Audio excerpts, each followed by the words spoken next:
Ako nga pala si Cherry Buloso. Good morning, my friend, Ray. Good morning, friend Cherry, and good morning sa lahat, and welcome sa aming Cherry's Corner.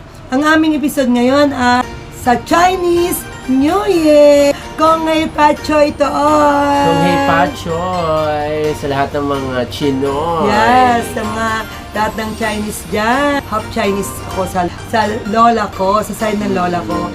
May half Chinese, kaya may kunting dugo rin akong Chinese. Yes. Kaya tingnan nyo naman, di ba?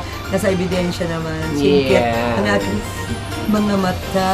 Yeah. Sa ating mga Chinoy dyan, anong handa nyo ngayon? Yes, anong handa nyo? Kami ni friend DJ Rain, ang handa namin ay tikoy.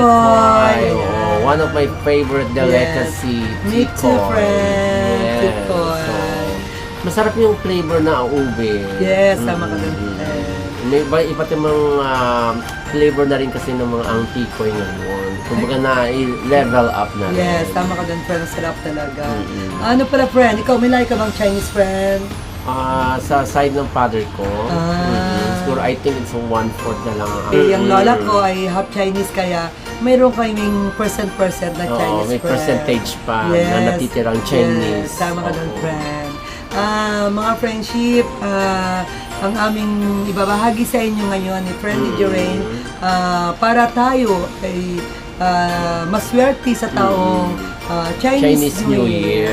Ang kanilang tradition ay tradisyon. yes, ang tradition nila sa tradisyon natin medyo kawig, friend, di ba?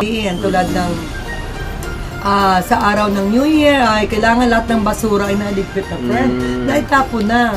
Kasi tayo nga Pinoy, minsan hindi naiwasan, may mga basura, friend. Pero sila talagang kailangan walang basura sa loob ng bahay nila.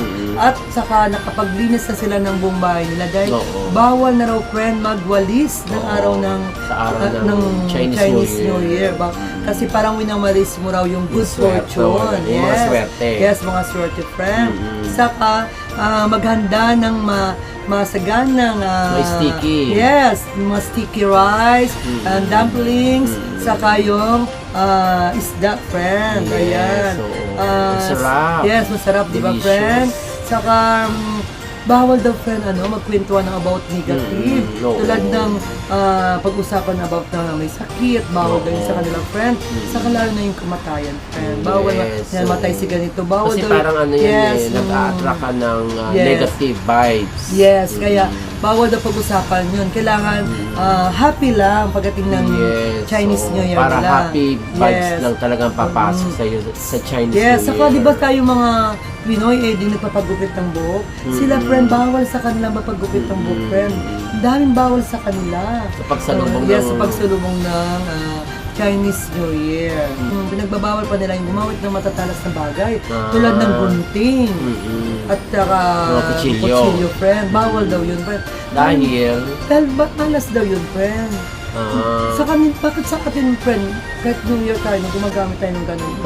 Wala sa kanila, lang. Wala naman sa atin. Sa kanila bawal yun. Saka sa atin, di ba, sa ating mga Pinoy, yung iba nag-red, di ba, nagpupula. Tulad yung mga bulaklakin. Sa kanila mga talaga. polka dots sa atin. Sa mga polka dots, yes.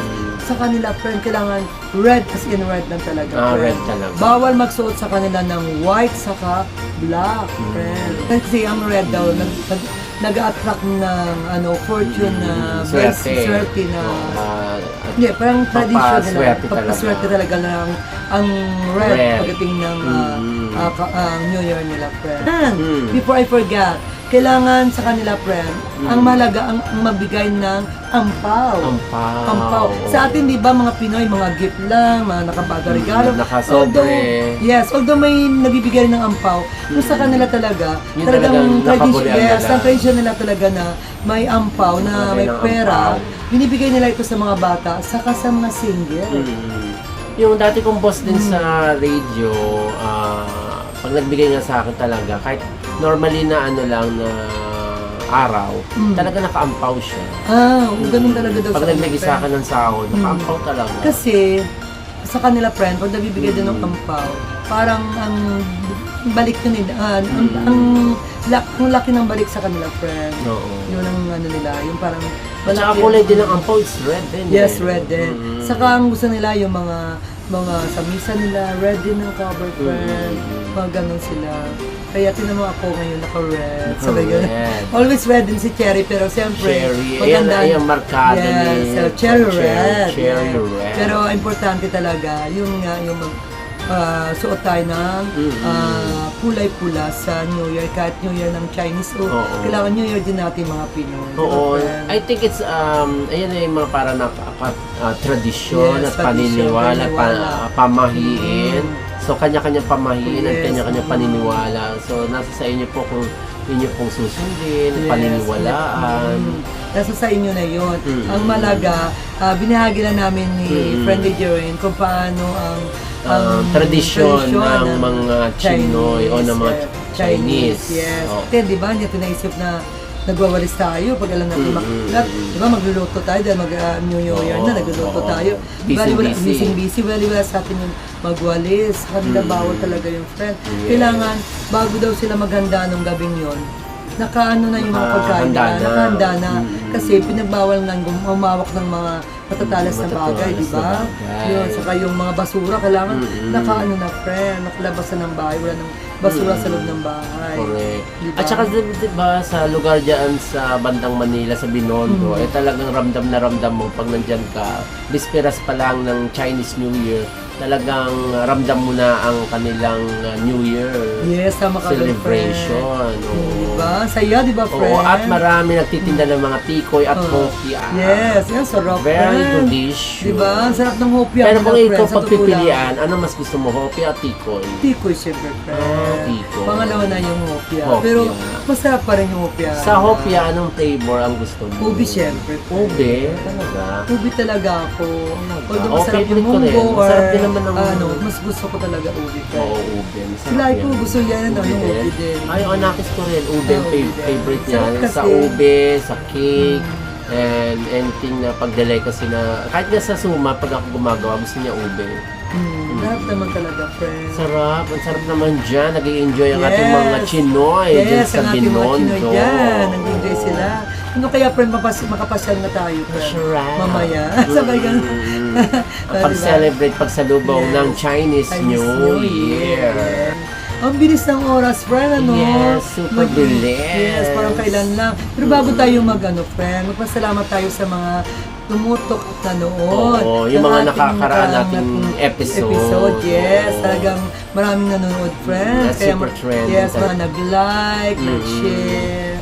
Maraming salamat sa inyo. Sa mga hindi pa po nakapag-follow sa Facebook ni Miss Cherry Boloso, paki-follow niyo na po siya, Cherry Boloso, ang kanyang Facebook.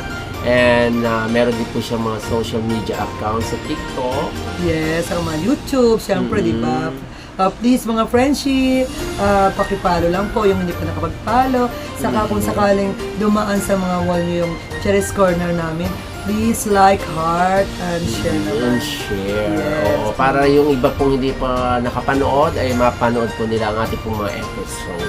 Yes, the more na maraming nanonood, siyempre parang ganahan naman tayo, Correct, oo. Yes. I-share nyo po para ipakalat nyo sa inyong mga kaibigan para naman kumalat yung aming pong mga episode. Saka siyempre may hour din naman sa kanila yung ating mga... Oo, yung ating mga pinagsasabi, mga binabahagi sa inyo. Tulad niyan, siyempre, yung mga binahagi namin sa inyo ngayon, kung hindi nyo nagawa ngayong New Year, next year, magagawa nyo. Di ba, friend? Oo, at saka ang aming pong mga binabahagi sa inyo ay aming mga pinag-aaralan. Yes, talagang pinag-aaralan natin, at friend, diba? research din natin para ibahagi po sa inyo. So, habang kami ay nagbabahagi sa inyo, may natututunan din kami habang paghahanda sa preparasyon ng ating mga episode po dito. Natutunan natin, friend, at siyempre, binahagi na natin sa kanila. Yes, so, yan, maraming salamat. Salamat!